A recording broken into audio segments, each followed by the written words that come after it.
Welcome, comrades, to the art of cinema.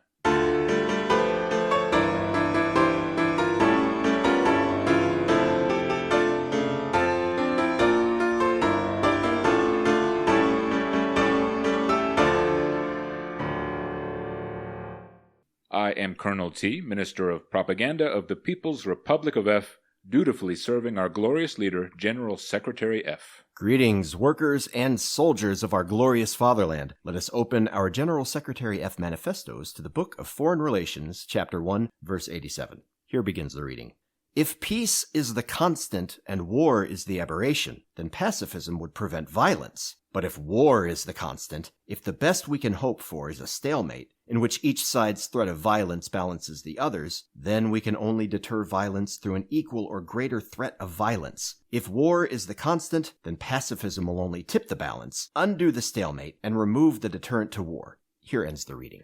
Your wise teaching further enlightens us, General Secretary. We now understand that atrocity is good and pacifism is bad. Pacifism comes in the more attractive packaging, but we mustn't let that fool us. Fortunately for you, Colonel, you have correctly understood my teaching. The opposite of a true statement is a false statement, but the opposite of a profound truth may well be another profound truth. This is the paradoxical nature of truth. What seems bad is really good. What seems good is really bad. Only through war can we have peace. War is peace, in other words. You know, the Germans have a word for this, Colonel. Wissenschaftliche Grausamkeit, or scientific atrocity. Unfortunately, sir, I have some bad news. The Americans don't understand Wissenschaftliche Grausamkeit. What? And Emily Blunt is a case in point. Colonel, if I had a soybean for every political truth the Americans don't understand, I'd have enough soybeans to feed the workers and soldiers of the People's Republic of F for years. Indeed, sir. You know, which is saying something, since soybeans, together with the occasional boiled potato, are all that PRF workers are permitted to eat. Anyway, you were saying something about Emily Blunt? Yes, sir. Emily Blunt plays the lead in Sicario, the film that's ranked at number 7 on our list of the top 10 films of the 2010s. Oh, right, the film review show we do. Yes, sir. Emily Blunt works for the American Federal Bureau of Investigation. She runs a kidnap response team for them. At the start of Sicario, Emily Blunt leads an FBI raid on a property in Phoenix that belongs to the Sonora drug cartel and serves as a safe house for them. Emily Blunt and her team are trying to rescue hostages that the Sonora cartel are holding, but instead of hostages they find dozens of corpses, victims of the Sonora cartel. Whatever happened to these people is not clear, but it demonstrates to Emily Blunt and the other Americans that the cartels are much more powerful within U.S. borders than they'd thought, and that the brutality of cartel operations is of a magnitude that the Americans can't understand or control. You know, I like the setup here. We've got Emily Blunt, the United States, and the Sonora cartel, each of them considered as one element of a power dynamic. That's the right way to understand history, as a power struggle. Sicario appears to understand this. Emily Blunt doesn't waste her time and energy on delusional fantasies like spirituality or love or creativity. All she's interested in is power. All Emily Blunt sees is power, and power relationships. As a brutal totalitarian dictator, I would agree. But Emily Blunt's work for the FBI has been outstanding, so she comes to the attention of Josh Brolin. So is Josh Brolin the guy who married Barbra Streisand? Josh Brolin's wife sang that song, People Who Need People, are the luckiest people in the world, but I would say people's republics who need glorious leaders are the luckiest people's republics in the world. Sure, very lucky people, sir. Josh Brolin visits the FBI from elsewhere in the U.S. government. He's putting a team together, and this team is going to respond to the atrocity perpetrated by the Sonora cartel there in Phoenix. Josh Brolin tells Emily Blunt that the Department of Defense intends to dramatically overreact. The house in Phoenix was owned by Manuel Diaz, the Sonora cartel's highest-ranking boss inside U.S. borders, and Josh Brolin tells Emily Blunt that his team is going to go see Guillermo Diaz, one of Manuel Diaz's brothers, in the El Paso area. Emily Blunt doesn't entirely understand why Josh Brolin wants her to be part of this team. He's being very vague about the objective of this team he's putting together, but Josh Brolin tells Emily Blunt that she'll get a chance to go after the men who are really responsible for the House of Horrors in Phoenix. So Emily Blunt volunteers for the team. Okay, so this is another United States war on drugs movie. Americans, listen up. Here in the People's Republic of F, we don't have a drug problem. We have a drug solution, because there can't be problems in the workers' utopia. The United States, however, does indeed have a drug problem. But the problem isn't that some of your people are using cocaine. The problem is that all of your people aren't using cocaine. The problem, Americans, is that the cocaine isn't equally distributed amongst your people. As Josh Brolin's response team assembles in El Paso, Emily Blunt begins to realize that she's now part of an operation that goes all the way to the top of the American military machine. The scope of this project goes way past FBI kidnap response. The other members of Josh Brolin's team include elite Delta Force infantrymen who've just rotated back from Afghanistan. It includes the Mexican Federal Police and United States Federal Marshals. And Josh Brolin's team also includes Benicio del Toro. He's the mystery man in the Sicario story. Who is Benicio del Toro? Who does he work for? Why is he part of Josh Brolin's team? Emily Blunt tries to get Benicio del Toro to explain himself, but he only says, listen, nothing will make sense to your American ears, and you will doubt everything we do. But in the end, you will understand. I like that. Nothing will make sense to your American ears. Dialectical socioeconomic equality, for example. Josh Brolin's team goes across the border from El Paso into Juarez, Mexico, a desperate, violent place. The landscape looks barren and forbidding. There are heavy, no country for old men vibes here. Johan Johansson's score is ominous, threatening. At the Mexican Federal Police Station, the team picks up Guillermo Diaz, the brother of the Sonora cartel boss operating in the U.S. As they drive him back across the border into El Paso, the cartel attempts a hit on their motorcade. That's what happens when you ride around in a motorcade. Have these people learned nothing from past assassinations? Motorcades are what you get into to go get assassinated. You might as well have driven past a grassy knoll. But these are elite American soldiers, so they easily neutralize these low-level cartel hitmen. The team takes Guillermo Diaz back to a U.S. stronghold, and Benicio del Toro walks into the cell they're holding him in, carrying a 10-gallon bottle of water. It looks like Benicio del Toro is going to waterboard Guillermo Diaz to torture him for information. But once everyone else has left the room and the camera is turned off, Benicio del Toro doesn't waterboard Guillermo, it rhymes with crepes, sir. After Benicio del Toro serves Guillermo Diaz his crepes, and under threat of being served more crepes, Guillermo gives Josh Brolin's team the information they want from him. He tells them about an underground tunnel beneath the border between Arizona and Mexico near Nogales that the Sonora cartel uses to transport drugs and people between the U.S. and Mexico. All this over a little cocaine? You know, Colonel, as I study the backwards regressive politics of the United States, it's like going to the zoo. U.S. politics belongs to our evolutionary past, like apes and salamanders, Australopithecines.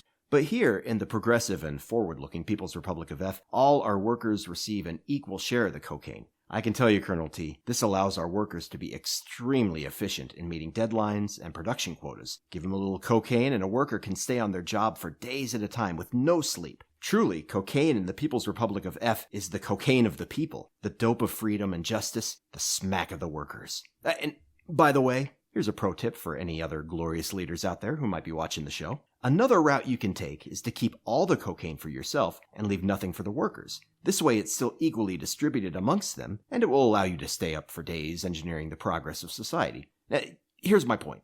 Now is the time of cocaine, Americans. Why keep fighting it?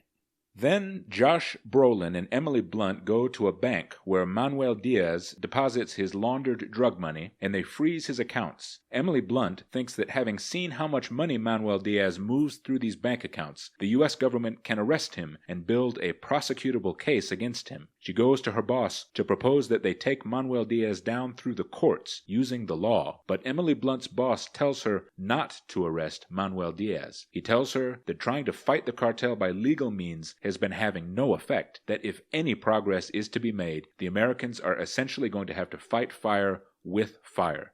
Emily Blunt's boss says that if she's worried that Josh Brolin's team is operating outside the law, then she should stop worrying. The law has been changed. The law has been changed, sure. It's only the law because the people with the most guns say it's the law. The law comes out of the barrel of a gun, Colonel. Emily Blunt is a wreck by this point in the story, sir. She's divorced. She's fallen more and more into self-neglect. She's unable to stop smoking, and as the Sicario story proceeds, she needs cigarettes more and more to cope with the stress. And after the meeting with her boss, who tells her that the Americans can't win their fight against the cartels through legal means, Emily Blunt begins to wrestle with disillusionment, sir. Everything she devoted her FBI career to appears to have been a naive waste of time. It wasn't accomplishing anything. But Josh Brolin and the other U.S. operatives who might actually be able to make a difference in the fight are starting to look like they're just as bad as the cartels in their willingness to use brutal violence.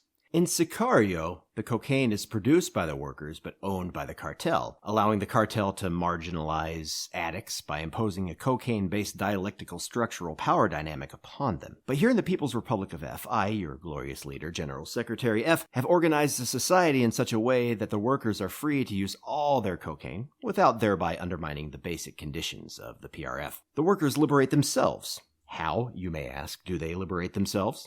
They shoot up, they abolish competition, and they equalize socioeconomic class differences. So Emily Blunt goes out to a bar with a coworker to have a beer and calm her nerves. At the bar, she meets a tall, handsome officer from the Phoenix Police Department, and the two start dancing together. Emily Blunt decides to take Phoenix PD home with her, but then, just as they're getting intimate, she sees that he's in possession of the same kind of rubber band that the cartel uses to bind its laundered drug money. On the evening of the same day, she went into the bank to shut down Manuel Diaz's money laundering accounts. A corrupt cop Diaz is buying off and the Phoenix PD has seduced her and gotten into her apartment. Emily Blunt tries to fight him off, but he overpowers her. He knows she's made him, so he starts to choke her to death. But then, Benicio del Toro, our mystery man, appears in the room and breaks up the struggle. Benicio del Toro takes the corrupt cop outside, where he and Josh Brolin threaten him and interrogate him to find out who else on the Phoenix PD is working for the cartel. Emily Blunt realizes just how far in over her head she really is in this war, sir, and she works for the FBI. I know what will cheer Emily Blunt up. Delicious F&F's candy. It's sweetened pieces of boiled potato covered with viscous soybean paste, delivering requisite nutrients to the workers. Oh, it's so viscous I can taste it. So good. It's now time for the big operation that Josh Brolin and his team of elite soldiers have been preparing for. Emily Blunt arrives at a hotel room they're using for a temporary headquarters. The Delta Force infantrymen are being briefed by their commanding officer, who says the objective is to create a diversion so they can place an agent in the tunnel near Nogales that the cartel uses for a clandestine entry into the United States. What exactly does this mean, place an agent? Emily Blunt begins to question Josh Brolin. Why is she part of this operation? What exactly is going on? Why is she being kept in the dark? And Josh Brolin finally tells her she's part of the team because the CIA can't operate within U.S. borders without a domestic agency attached. Wait, Josh Brolin doesn't work for the Department of Defense like he's been saying? No, sir. He works for the CIA. Josh Brolin and the CIA have been using Emily Blunt to keep their war on the cartel legal, and they've kept her in the dark about it long enough that she can't interfere with their plans, even if she withdraws her involvement at this point. I see. I can understand why that would upset Emily Blunt, sure. Here in the PRF, we've had our own share of trouble with the American CIA. But, sorry, Emily Blunt, can we go back to the Americans' whole war on drugs? Another reason why the United States wages this war on drugs is that as a regressive, capitalist, imperialist nation, the United States doesn't understand evolution. The Americans don't understand that the use of cocaine is an evolutionary adaptation that allows the workers to do their jobs more effectively, so that natural selection will propagate their more advanced genetics into the future generations. Regressive capitalists who don't use cocaine, on the other hand, natural selection will remove them from the gene pool. They simply won't be able to compete in the brutal fight for survival of the fittest. So you don't fight the cocaine, Americans. You embrace it. Emily Blunt could just go home at this point, but she has to know why Josh Brolin used her like he did. So she goes along for the operation at the tunnel near Nogales. She's behind the Delta Force soldiers as they kill a number of people inside the tunnel. But at a point where the tunnel forks, Emily Blunt sees that where Josh Brolin and the soldiers go down the tunnel to the left, Benicio del Toro goes by himself down the tunnel to the right. This must be what they meant by placing an agent. So Emily Blunt leaves the rest of the team behind and follows Benicio del Toro. That's not what Josh Brolin intended, sir. Emily Blunt is about to see things she wasn't meant to see. At the end of the tunnel he's walking down, there's a loading facility where drugs are being packed into the trunk of a Mexican state police car. The cartel is using the Mexican police to transport its narcotics. When Emily Blunt emerges from the tunnel into this loading facility, she sees that Benicio del Toro has killed a man who was loading drugs into the police car and has a gun to the head of the policeman. Emily Blunt aims her weapon at Benicio del Toro and tells him to release the Mexican policeman. But Benicio del Toro knows that Emily Blunt is wearing a bulletproof vest, so he shoots her in the chest, knocking the air out of her and possibly breaking a rib or two. While she's on the ground trying to catch her breath, Benicio del Toro forces the Mexican police officer into the driver's seat of his squad car and gets in the back. You see, sir, Benicio del Toro is the titular Sicario of the film. A Sicario in Mexico is a hitman. The word is derived from the name of Jewish insurgents who killed Romans that were occupying ancient Israel. It's at this point that we learn why Josh Brolin, the CIA, and the Delta Force infantrymen had Benicio del Toro with them. He's the agent they were creating a diversion in the tunnel near Nogales in order to place.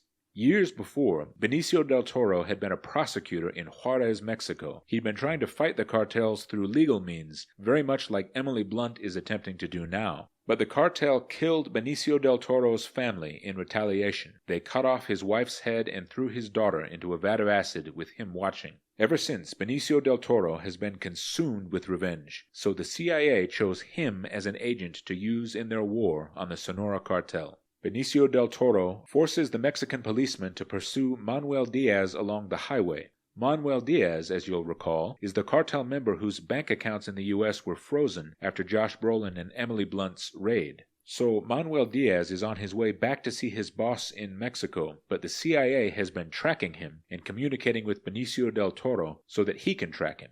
So Benicio del Toro makes the Mexican policeman pull Manuel Diaz over. Then he kills the policeman and makes Manuel Diaz drive him to his boss's hacienda. Benicio del Toro kills all the guards and walks out to the table where the head of the cartel is dining with his family. He shoots the man's wife and 2 sons dead right in front of him, gives him a moment to reflect on this, and then kills him. Vengeance belongs to Benicio del Toro, sir. Nice going, Benicio del Toro. We who practice the politics of atrocity, we know all too well that conspiracies like drug cartels or the United States government are not just useless, they're harmful. We're painfully aware that the history of the workers in capitalist imperialist nations has been a history of violent oppression. That's why Americans, the opponents of our politics of atrocity, have been working to undo the revolution with all their strength. But you're gonna fail, Americans. The victory of the revolution is inevitable. As long as you oppress the proletariat, as long as you seek to hold back the rising tide of the revolution, we atrocitarians will fight for the proletarians with deeds, like we fight for them today with words. We shall strike the Americans down as Benicio del Toro struck down Fausto Alarcón just there. But back in the U.S., Emily Blunt intends to reveal to the press, to the public, what Josh Brolin and the CIA have been up to, fighting a war against the Mexican cartels that she thinks is unjustified.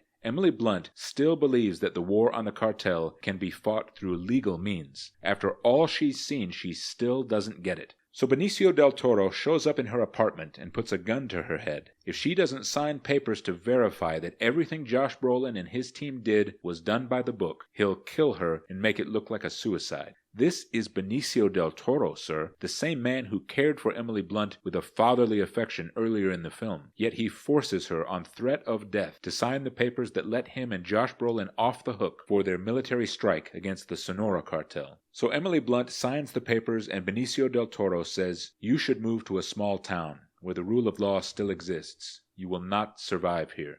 You are not a wolf, and this is the land of wolves now." As Benicio del Toro walks back out to his car to leave, Emily Blunt aims her handgun at him to shoot him down where he stands. But she can't pull the trigger. Benicio del Toro is right. Emily Blunt is not a wolf as he is. She's a lamb. The John Wayne and John C. Ford film The Searchers was a treatment of the same theme that Sicario explores. Men, whose nature is more violent, are necessary in establishing order in the midst of the anarchy and chaos of nature. But once the men have established that order, once they've achieved civilization and the rule of law, men become less necessary, and society is handed over to the women, who, in important ways, are better suited than men to operating in a peaceful, ordered society. but a woman may well be shocked to behold the violence by which men have provided that peaceful, ordered society for her. It's true. If those under my care knew the violence that's been necessary for me to deliver them to the utopia that is the People's Republic of F, they'd be shocked just like Emily Blunt is shocked. For an American movie, Sicario gets a lot right about the real world, Colonel T. Whatever delusions Emily Blunt might have about things. I've only got one real objection to the film. At the end of Sicario, when Benicio del Toro sits down with the cartel glorious leader and his family, before he kills them all, the two men have a brief conversation. The cartel guy, as we've seen, is the cartel boss who killed Benicio del Toro's family. But this cartel boss tells Benicio del Toro it wasn't personal and asks him, "Do you think the people who sent you here are any different? Who do you think we learned it from?"